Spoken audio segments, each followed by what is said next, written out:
இப்போ அந்த சாந்தோட உருளைக்கிழங்க நல்லா மிக்ஸ் பண்ணிட்டோம். கொதி வந்தோடனே அடுத்தது ஒரு கொதி வந்த உடனே நம்ம கரைச்சி வச்சிருக்கிற கடல மாவை இதில் ஆட் பண்ணிடலாம். இப்போ பாருங்கள் நல்லா கொதி வந்துருச்சு. இப்போ நம்ம கரைச்சி வச்சிருக்கிற கடல மாவை இதில் ஆட் பண்ணிடலாம். நல்லா மிக்ஸ் பண்ணிங்க.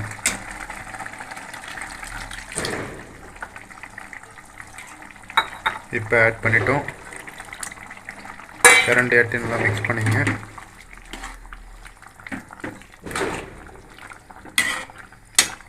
இப்போ அடுத்தது ஒரு கொதி வந்த உடனே நம்ம ஆஃப் பண்ணிட வேண்டியதான். நமக்கு குருமா ரெடி ஆகிடுச்சு. பூரிக்கிழங்கு ஒரு கொதி விட்டோம், பச்சை வாடை போகணும். அடுத்து ஒரு கொதி வந்தால் தான் அந்த பச்சை வாசனை போகும். அது வந்த உடனே நம்ம ஆஃப் பண்ணிடலாம்.